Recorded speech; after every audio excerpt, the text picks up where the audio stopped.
像严复这样的人才依然无法获得对外谈判的高级职位，晚清外交的关键人物始终都是李鸿章。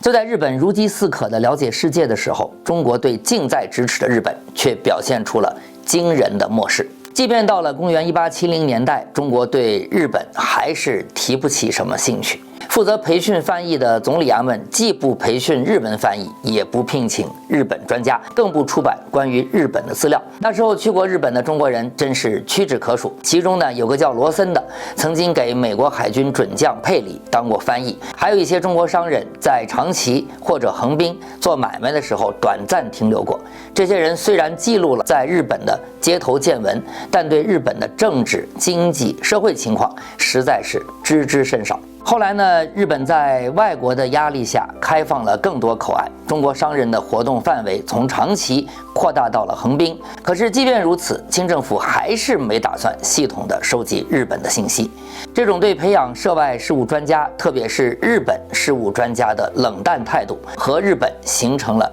鲜明的对比。那么在日本，从政府高官到外交专家，甚至连明治天皇本人都对外国事务充满了兴趣。日本所有的政府部门都聘请了各有专长的西方专家，用来训练包括外交官在内的日本官僚。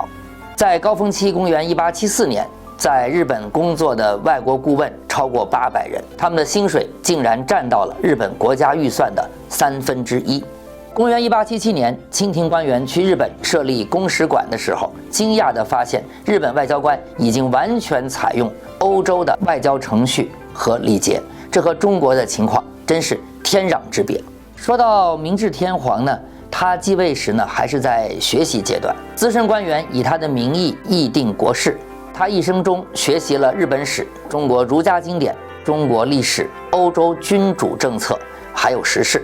仓研巨士注意到天皇学识的增长，相信他成年后一定有足够的知识和判断力，独立决策。公元1879年，他26岁的时候还宣布，经过全面评估，日本决定不再向外国借款。从此，他成了高层官员意见分歧时的最终的仲裁者。明治天皇经常接待外国贵宾和驻日公使，专注国家面临的重要问题。在位期间，经常参加高层会议，勤政尽责。虽然重要职位的任命最终由他决定，但他主要依赖伊藤博文、山县有朋等官员处理外交内政。他更倾向于用外交手段而非军事手段解决问题，行事谨慎，避免与西方列强的冲突。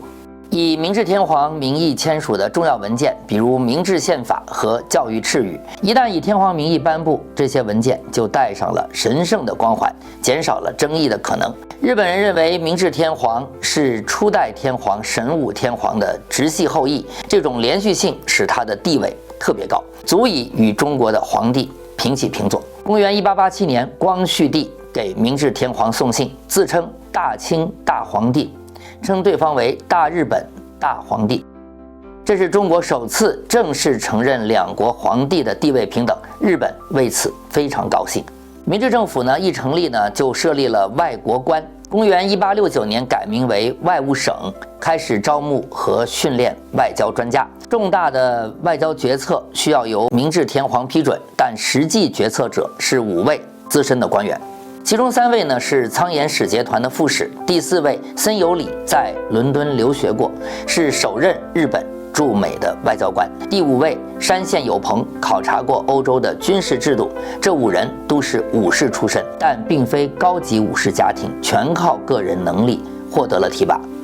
特别要说的呢是伊藤博文，他在加入岩仓使节团前就在外国官工作过。到公元1885年出任首相的时候呢，已经有着丰富的外事经验。他刚从英国留学回来的时候呢，就意识到日本比西方弱得多，需要向外国学习。因为他能用英语工作，与外国谈判的重任主要落在了他的肩上。兼北洋大臣李鸿章在天津第一次和伊藤博文见面，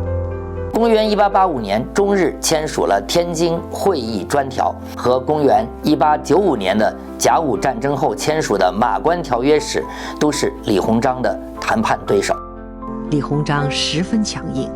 若因此决裂，我唯预备打仗耳。另外一位有影响力的外交官是陆奥宗光，他曾于公元1884年留学过欧洲，在公元1894年到1895年的甲午战争中，他在战略决策中起了关键作用。多年来一直致力于废除西方强加的不平等条约。说到这里呢，就要回到那个历史性的时刻了。在清代和德川期间，中日之间虽然有些商品和书籍往来，但日本人呢不能出国，中国官员也没有到访过日本。经过2个多世纪的隔绝，直到公元1862年的千岁丸抵达上海，中日官员才终于又重逢了。那么下一回我们就来讲讲千岁丸破冰的大事件。